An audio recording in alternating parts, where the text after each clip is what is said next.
तो अपने भगवान श्री कृष्ण के विवाह का प्रसंग अपना चल रहा था। महात्माओं के आगमन से सबको सनातन धर्म की प्रेरणा मिली। वास्तव में हमने पहले भी कहा था और आज फिर पुनः कहते हैं कि आध्यात्मिक अखंड भारत और वैदिक सनातन धर्म की जितनी वास्तविक सेवा अंतर्राष्ट्रीय कृष्ण भावना अमृत संघ के संस्थापक आचार्य ने पूरे विश्व के अंदर, अफ्रीका में भी लोगों को चोटी रखवा के धोती, और अमेरिका में और यूरोप में और ऑस्ट्रेलिया में, ये वास्तव में सनातन धर्म की सेवा है जो आप देख सकते हैं। आज भी जाइए वृंदावन में तो लोग हमारे मंदिर को अंग्रेजों का मंदिर कहते हैं, तो वहां सब वो ही सनातन धर्म को, इसलिए सनातन धर्म एक ही है, ये सत्य समझना चाहिए। धर्म का अर्थ है सेवा, धर्म का अर्थ है प्रेम। धर्म वो है जिसको बदला नहीं जा सकता। धर्म बदलता नहीं है, मजहब बदलते हैं, धर्म नहीं बदलता। चाहे किसी की मजहब का हो, सेवा और प्रेम तो करेगा, क्योंकि ये सनातन है और ये जीव आत्मा का धर्म है। ये जितने मजहब है, पंथ है, समाज है, ये शरीर के स्तर पे है। भाई किसी के घर के, सिख के घर में जन्म हुआ तो सिख हो गया, ईसाई घर में ईसाई हो गया, जैन के घर में, ये शरीर का धर्म है। आत्मा का धर्म सनातन है, ये बात समझाने की जरूरत है। आत्मा का धर्म सनातन है, शरीरों के अलग अलग मजहब हैं। इसलिए जो आत्मा के धर्म के स्तर पे आना चाहता है उसको सनातन धर्म की मान्यताओं को, 5 मान्यता है सनातन धर्म की: धोती, चोटी, लंगोटी, तिलक और जनेऊ। ये 5 चीजें आज सनातनी हम कह तो रहे हैं अपने आप को। बताओ किसके पास धोती है, किसके पास चोटी है, किसके पास जनेऊ है, किसका तिलक है? न चोटी है, न लंगोटी है, न धोती है, और न तिलक है, न जनेऊ है। धन्य है, फिर भी माता जी साड़ी पहन रही है, ये अच्छा लग रहा है। नहीं तो इन भाइयों को तो सारी धोती पता नहीं कौन ले गया इनकी। तो सनातनी हो तो अपने गौरव करो अपने वेश के ऊपर, अपने देश के ऊपर, अपने वेश के ऊपर गौरव होना चाहिए। चोटी रखनी चाहिए, चोटी रखनी चाहिए। हमको तो वास्तव में सच कहते हैं, जब हमारा प्रोफेसर दाढ़ी रखा हुआ था, मूछ नहीं रखता था, मुसलमान था हमारा, मैंने कहा ये जब दाढ़ी के बाद छोड़ सकता है तो मैं चोटी की क्यों नहीं छोड़ सकता। तो मैंने चोटी रखना शुरू कर दी, वही कर दी थी हमने, खुली चोटी पड़ी होती थी। क्या है अरे भाई, ये गौरव के साथ रखो कि है हम सनातनी है, नारा रखे सनातनी, इससे काम नहीं चलेगा।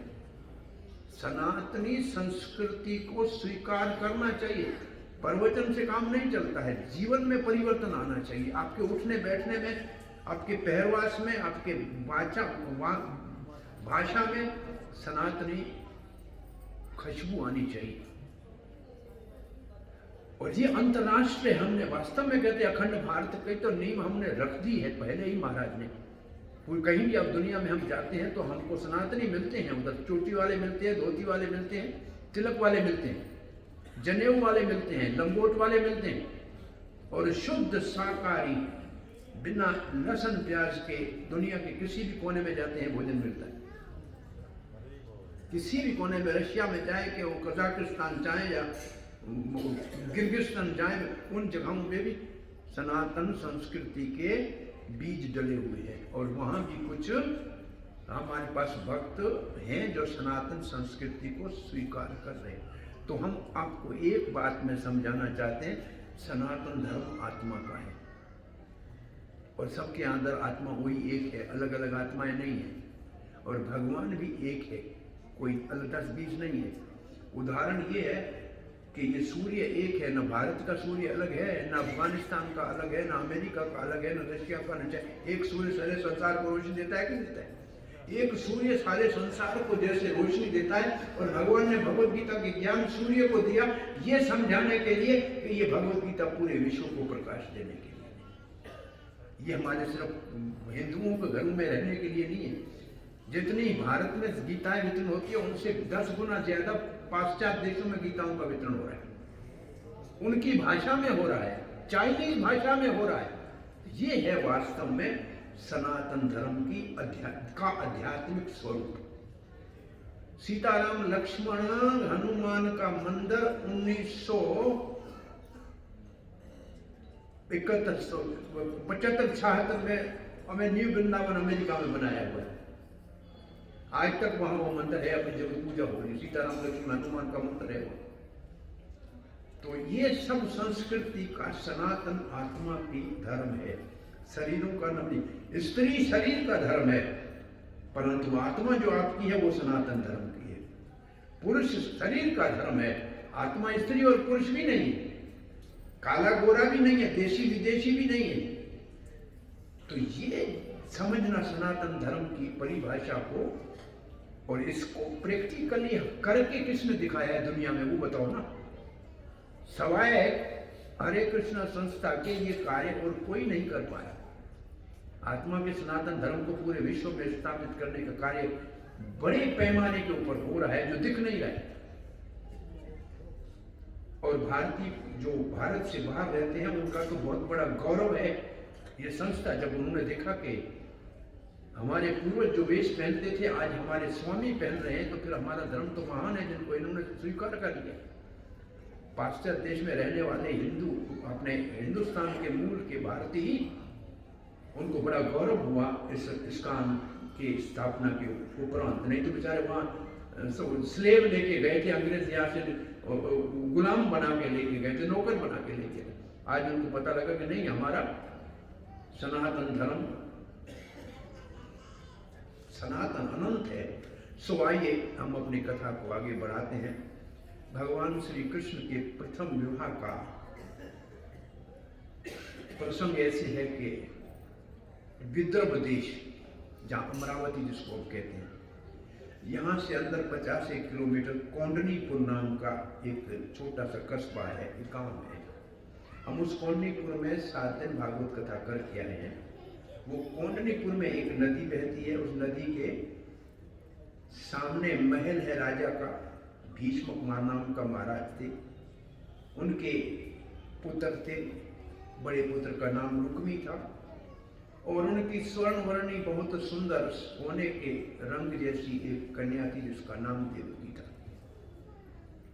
और उस यहाँ आज भी सामने देवी का मंदिर है, और देवी के मंदिर और महल के बीच में एक नदी बहती है, और नदी के एक तट पे मंदिर है, दूसरे तट पे एक वृक्ष है। कहते हैं उस वृक्ष के नीचे भगवान ने अपना रथ खड़ा किया था श्री कृष्ण ने।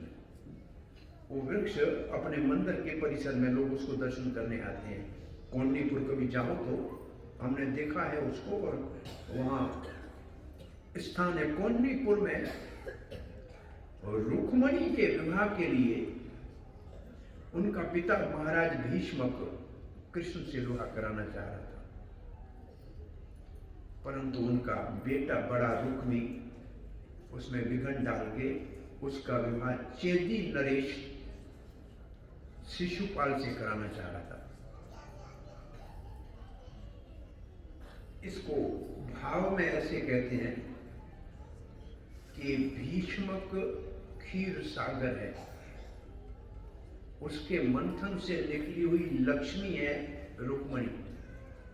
परंतु जब क्षीर सागर से पहले विष निकला था ना, वो रुक्मी है विष। वो लक्ष्मी स्वरूपा रुक्मणी, रुक्मणी का अर्थ है सूर्य का किरण, यह सोने की किरण, और सोने की खान है राधा। राधा का एक किरण है रुक्मणी, और रुक्मणी स्वयं ने जब सुना कि मेरा विवाह मेरा भाई जबरदस्ती शिशुपाल चेदी नरेश दम्भोज के बेटे से कराना चाह रहा है, जो श्री कृष्ण की बुआ का लड़का है, रुक्मणी ने कृष्ण को देखा नहीं था। कृष्ण के गुण रूप लीला का श्रवण किया था नारद जैसे ऋषियों से जो उनके पिता के घर में आते थे, और सुनने से कृष्ण को अपना हृदय दे दिया था, उसको पति के रूप में वर्ण कर लिया था। ये शिक्षा इसलिए मैं कह रहा हूं, हम भगवान को देखने से नहीं, कथा से सुनने से रुक्मिणी की तरह भगवान को अपना स्वामी मान ले। तो उसके लिए करना क्या पड़ेगा? रुक्मिणी ने एक ब्राह्मण को बुलाया, विश्वास पात्र, और एक चिट्ठी लिखी। ये पहला प्रेम पत्र धरती के ऊपर, पहला प्रेम पत्र रुक्मिणी ने लिखा। लज्जा छोड़ के मैं ये पत्र लिख रही हूं, और ब्राह्मण को कहा कि ये पत्र ले जाके द्वारकाधीश को द्वारका में दे दो। तो ये दूसरी शिक्षा क्यों हुई? आपने शास्त्र से सुना, भगवान को पसंद किया, अब भगवान से मिलने के लिए किसी साधु ब्राह्मण की आवश्यकता है। इसको कहते हैं गुरु की जरूरत है, जो आपको भगवान से मिलाने का काम करेगा। तो ब्राह्मण यहां से रुक्मिणी का पत्र लेकर द्वारका पहुंचा। भगवान की स्वर्ण की जो सभा है द्वारका की, सोने के सिंहासन पे भगवान बैठे थे। ब्राह्मण को आते देखा, उठ करके आगे गए, स्वागत किया, ब्राह्मण को ला के ऊपर बिठाया। ब्राह्मण का सम्मान करना क्षत्रिय का धर्म है, उसने अपनी मर्यादा को कृष्ण ने पूरा किया। फिर ब्राह्मण को हाथ से पकड़ के अपने महल में ले गए, और ब्राह्मण को कहा, सुनाओ, आप इतने दूर से आए हैं, आपके राज्य में ब्राह्मणों का सम्मान तो होता है ना? बोला, हाँ महाराज। महाराज भीष्म बहुत ही उदार है, ब्राह्मणों का सम्मान करते हैं। बोला, आपके यहाँ आने का प्रयोजन अगर कोई गुप्त न हो तो आप बताइए। कहा, महाराज मैं आया ही आपको रुक्मिणी का संदेश देने के लिए हूँ। तो उन्होंने चिट्ठी भगवान के हाथ में दी। भगवान ने उसको लेकर कहा कि ब्राह्मण जी आप ही पढ़ो। ब्राह्मण का विश्वास जीतने के लिए कहा, आप पढ़ो। और उस चिट्ठी में 10-12 श्लोक है रुक्मिणी के। अब उसके पास अपने पास समय नहीं है, कहीं कथा में तो, और जिन कन्याओं का विवाह नहीं होते हैं उन श्लोकों का पाठ करती हैं। वो पाठ, एक पाठ की विधि है उसकी, कि वो पाठ करना। आज भी अब कभी रुक्मिणी मंदिर जाओगे तो वो श्लोक आपको लाल कागज में मिलेंगे, वो कन्याओं को पढ़ने चाहिए। तो उन श्लोकों में रुक्मिणी ने कहा कि मैं कुल में, शील में आपके समान हूँ, परंतु विवाह की व्यवस्था ऐसी हो चुकी है कि मेरा भाई मेरा विवाह और कहीं कराना चाहता है, और मैं चाहती हूँ कि आपका वर्ण नहीं कर सकी मैं, तो मैं प्राण त्याग दे दूँ। 100 जन्म के बाद भी आपको ही प्राप्त करने की मेरी पक्का निश्चय है। और आप कहें कि आप मुझे कैसे उठाएंगे तो मैं आपको रास्ता भी बता देती हूँ। हमारे विवाह से एक दिन पहले हमको ब्राह्मणों के साथ, ब्राह्मणी बुढ़िया स्त्रियों के साथ, सहेलियों के साथ देवी के मंदिर में पूजा करने के लिए जाता है। उस समय कोई मेरे साथ नहीं होता है। आप बिना किसी के मारे आप वहाँ से हमारा अपहरण कर सकते हैं। अब हम आशा करते हैं कि आप आएंगे।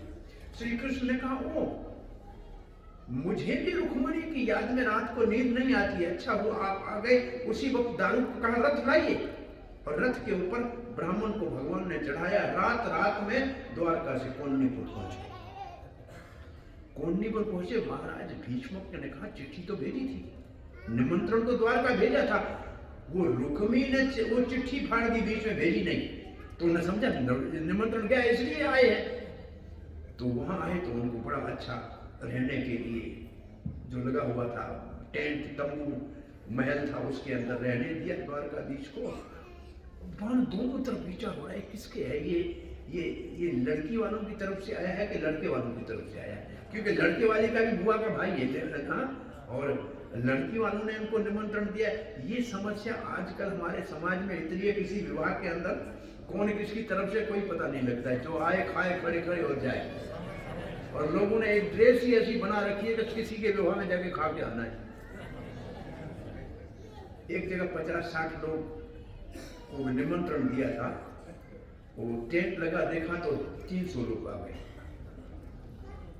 तो जिसने दिया था निमंत्रण, उसने कहा भाई लड़की वाले इस तरफ बैठ जाएं सीधे तरफ, लड़के वाले उल्टे तरफ बैठ जाएं। तो 100 इधर गए 100 इधर गए। बोला ये शादी नहीं है, मेरे रिटायरमेंट की पार्टी है, जाओ। मैंने तो 50 लोगों को बुलाया, बाकी तो ऐसे ही कोई लड़के वाला कोई लड़की वाला होके आ जाते हैं।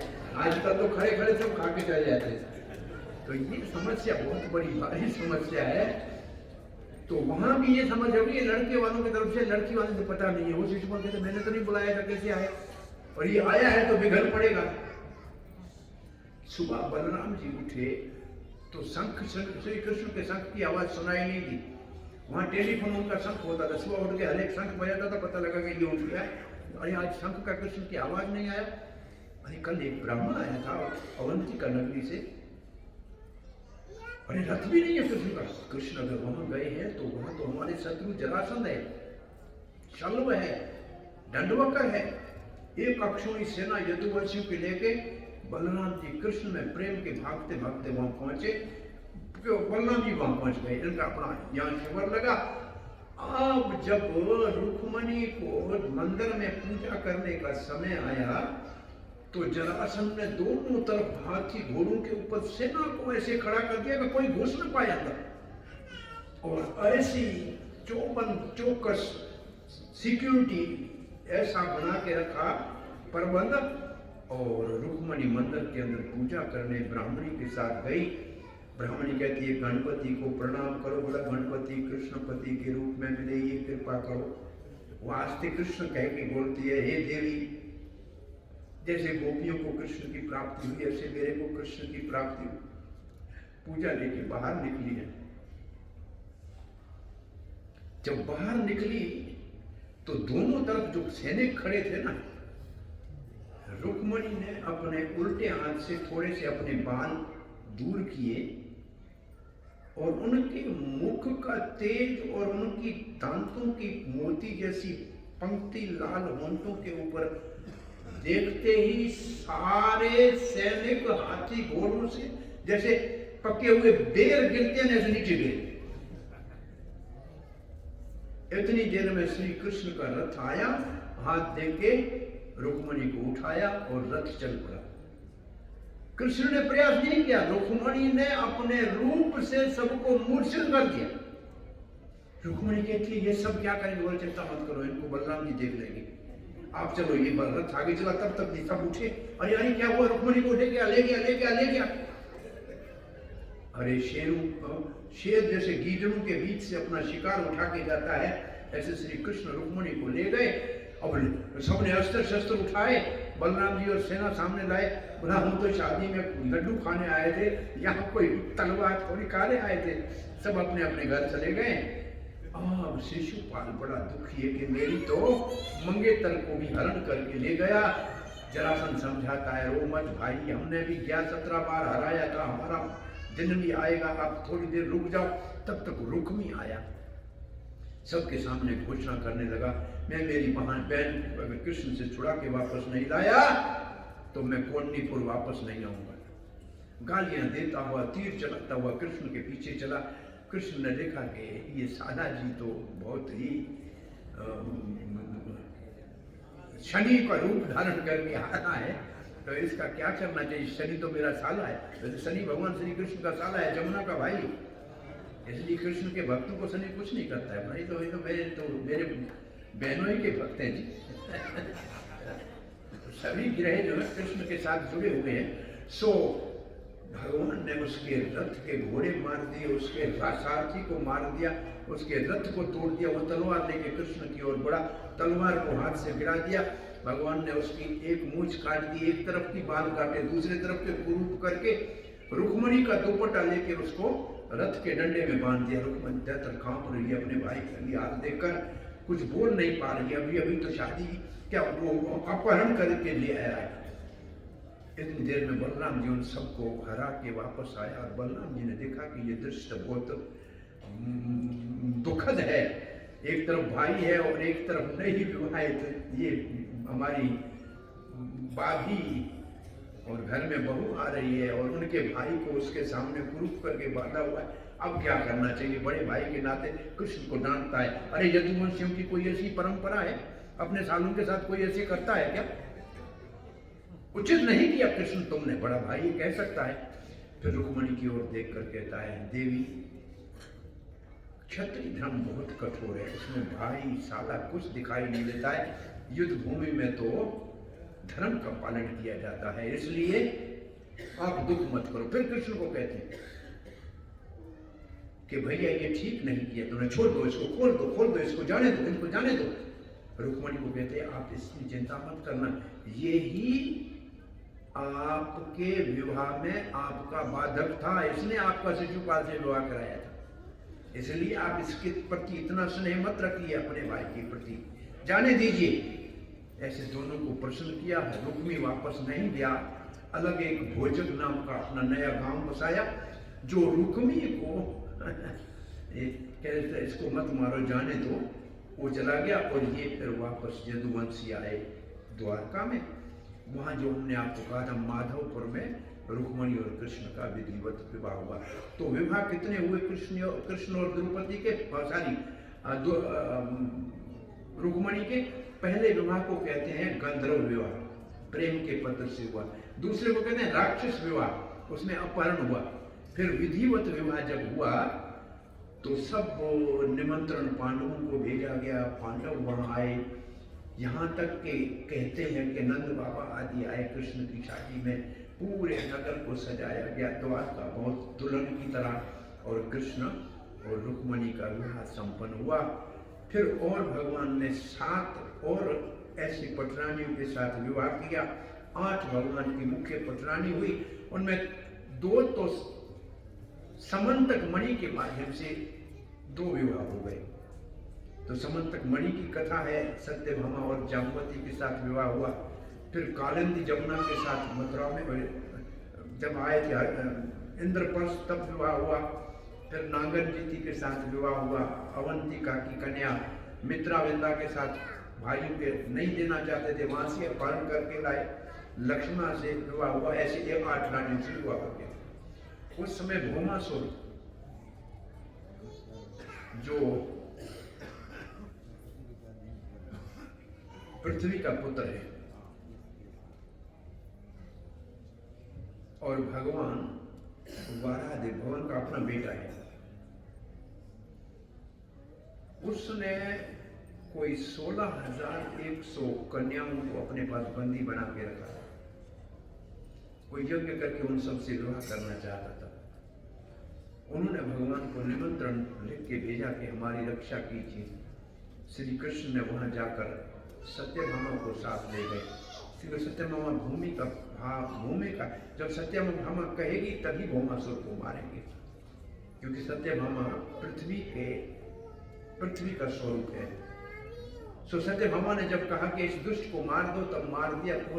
वो 16,100 सारी कन्याएं कहने लगी कि हम कहाँ जाएं, अब हमारे को कोई परिवार नहीं, राज स्वीकार नहीं करेगा। भगवान ने कहा तत्कालीन मैं क्रांति करता हूँ, जिसका कोई नहीं है उसको मैं स्वीकार करता हूँ।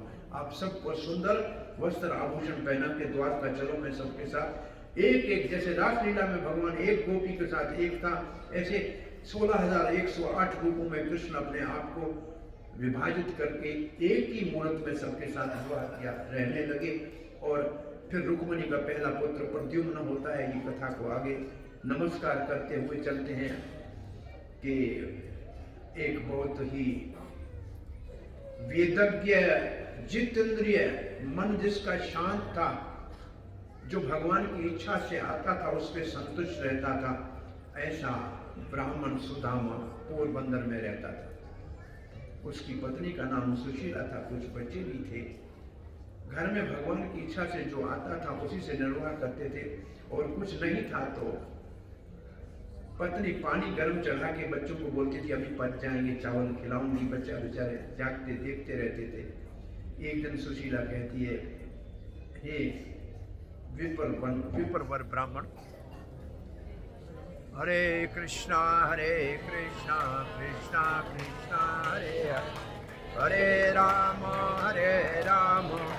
राम राम हरे हरे, हरे कृष्णा कृष्णा कृष्णा हरे हरे, हरे राम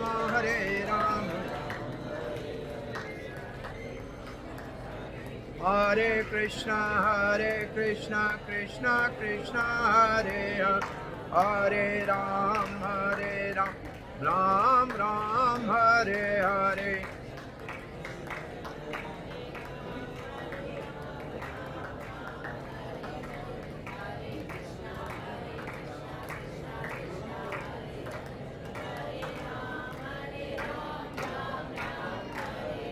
हरे कृष्णा कृष्णा कृष्णा हरे हरे, हरे राम राम राम हरे हरे। हरि बोल। हरे राम राम राम हरे हरे।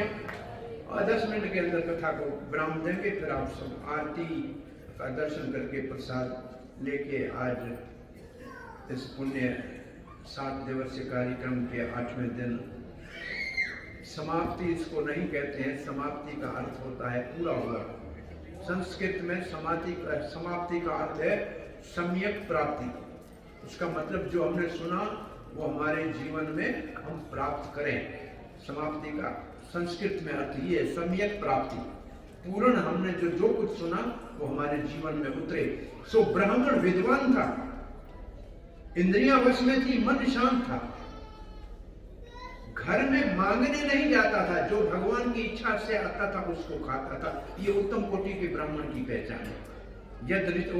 यद इच्छा लाभ संतुष्ट, जो मिल जाए उसी में संतुष्ट होना, किसी के पास मांगने नहीं जाता था।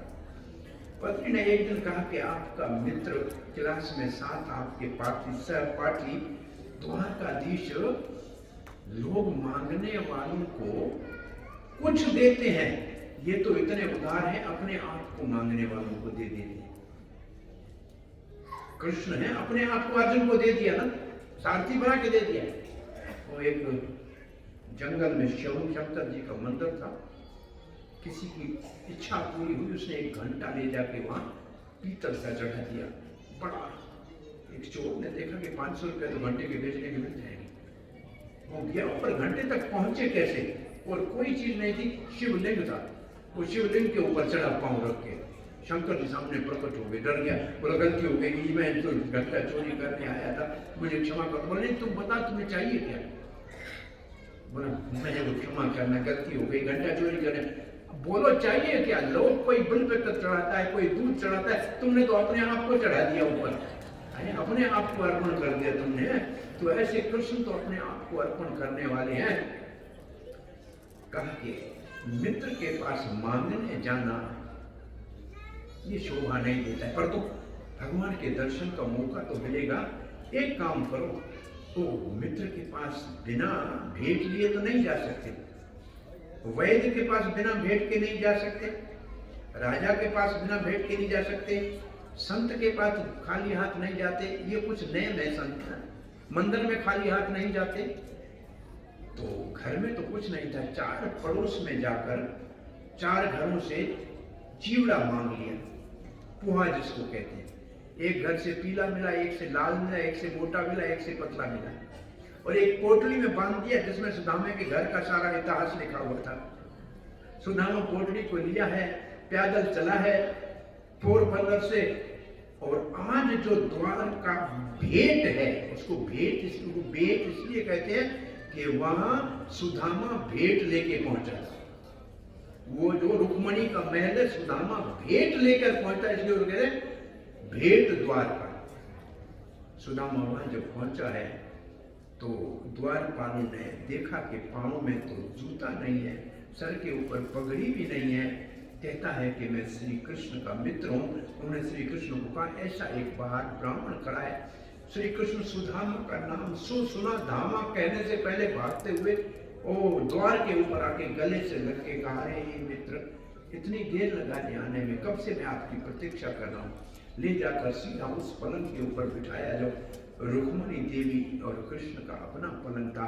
फिर रुक्मणी को कहा, ब्राह्मण देवता घर में आए हैं, झारी, सोने की झारी में जल लेकर आइए। रुक्मणी पानी डाल रही है, भगवान उन ब्राह्मण का पांव धो रहे हैं।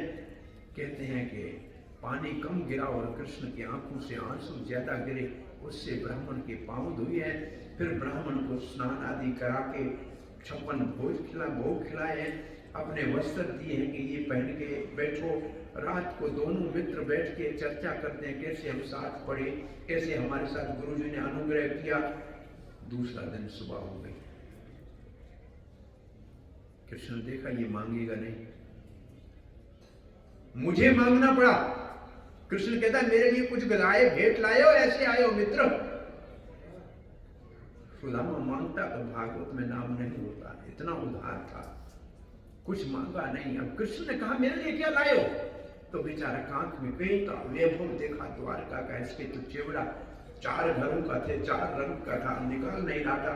भगवान ने खींच के चेवड़ा लिया और एक ऐसे पूरा हाथ भर के खाया। वाह वाह बोला, 56 भोग द्वारका के भी बहुत खाए, मथुरा का मक्खन भी वृंदावन का खाया, लेकिन इन तुम्हारे पोहा जैसा स्वाद किसी में नहीं आया। वाह वाह बहुत अच्छे लाए। एक और उठाया, दुश्मन ने हाथ पकड़ लिया, बोला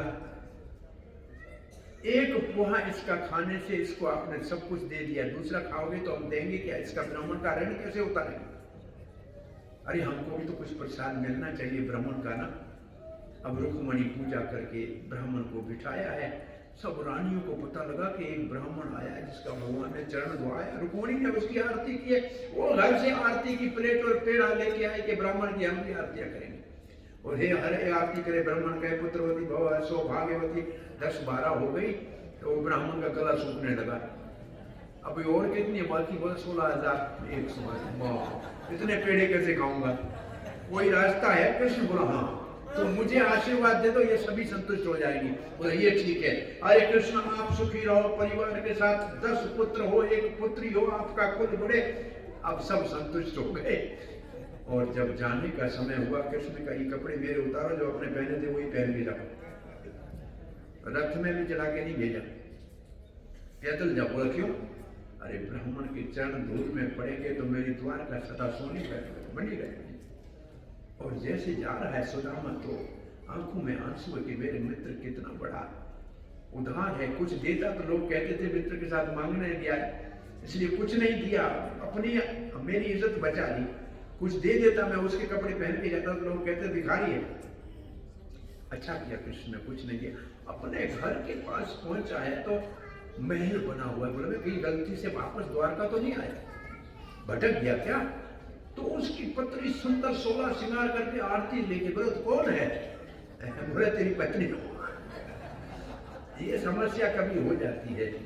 वो बॉम्बे में जब बहुत भारी वर्षा हुई थी, एक बादल टूटा था ना कुछ साल पहले, तो पत्रकार सबसे पूछ रहा था कि आपको क्या समस्या हुई। उसने बोला हमारे तो गर्भवती स्त्री को अस्पताल ले नहीं जा पाए, अस्पताल ये हुआ वो हुआ। एक स्त्री ने कहा क्या पूछते हो, कितनी बड़ी खराबी हुई, कितनी बड़ा नुकसान हुआ, सारा मेकअप धुल गया, घर गया तो बेटा कहता है माँ कहाँ है, ये आंटी कहाँ से आ गई। तो ये जो समस्या है, ये बेचारे सुदामा में बोले ये 16 श्रृंगार करके ये कौन आ गई है। बोला मैं तुम्हारी पत्नी सुशीला हूँ, रात में ये महल बना दिया है द्वारकाधीश ने और सब कुछ सुविधाएं इसमें हो गई है।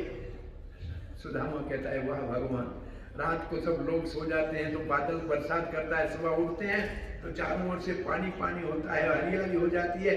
ऐसे हाथ से कुछ नहीं दिन में दिया, लेकिन रात में इतने हम महल बना दिया। इस महल का मैं उपभोग नहीं करूंगा, मैं तो इस महल के बाहर बैठ के भगवान श्री कृष्ण का स्मरण करके बताऊंगा। देता है तो छप्पर फाड़ के देता है, ऐसा और कोई देने वाला नहीं होता है। और यहाँ हम सुदामा ब्राह्मण की कथा के साथ इस सत्र को पूर्ण आहुति के ऊपर पहुंचाते हैं। समय का आदर करते हुए, कथाएं भी बहुत हैं, लीलाएं भी बहुत हैं।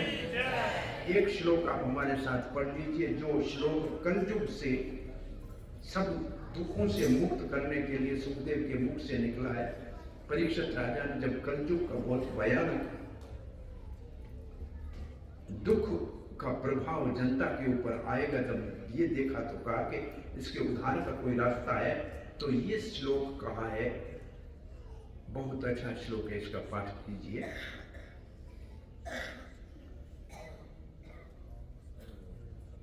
कलेर दोषे निधे राजन अस्ति एको महागुण कीर्तन कृष्णस्य मुक्त संग परम ब्रजेत।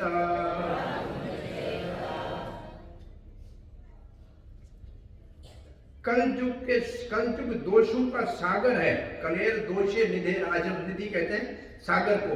कलयुग में दोष ही दोष है। तो महाराज परीक्षित तो चिंतित हो गया, सागर को कौन पार करेगा, सब डूब जाएंगे। बोले अस्थि एक महा, कलयुग में एक बड़ा गुण है, सब दोषों को समाप्त करने वाला एक गुण। बताओ जरा कौन है गुण? मैं राजा हूं, इसका पालन करूंगा तो प्रजा सुख से पालन करेगी। तो महागुण बताते हुए सुखदेव की जीवा के सरस्वती आई और सीधा लिखा कीर्तन कृष्णस्य, कृष्ण का कीर्तन। ये नहीं भगवान कीर्तन, परमात्मा कीर्तन, ब्रह्म कीर्तन नहीं, कृष्ण कीर्तन। मुक्त संग, दुनिया के बंधन से मुक्त कर देगा। अरे जेल से बाहर निकाल के आए, बाहर कोई पूछने वाला ना हो तो मुक्ति है जेल से बाहर निकलना, लेकिन कोई स्वागत करने वाला भी तो होना चाहिए ना। परम ब्रजेत, ओ भगवान आके गले में से तुम्हारे को मिलके अपने साथ ब्रज धाम ले जाएंगे, गोलोक धाम ले जाएंगे। तो इसलिए ये कलयुग के सारे दोषों से मुक्त होने का श्लोक है। कीर्तन कृष्णस्य मुक्त संग परम ब्रजेत। तो अब आरती में कीर्तन कीजिए और फिर सब आदर पूर्वक प्रसाद लेके जाइए और भगवान के चरणों में प्रार्थना कीजिए कि दास भगवान की सेवा जब तक स्वस्थ है तो करता रहे। ऐसी प्रार्थना हमारे लिए भी कीजिए आप। हरे कृष्णा कृष्णा कृष्णा हरे हरे, हरे राम राम राम हरे हरे, हरे कृष्णा कृष्णा कृष्णा हरे हरे, हरे राम हरे कृष्णा कृष्णा कृष्णा हरे हरे, हरे राम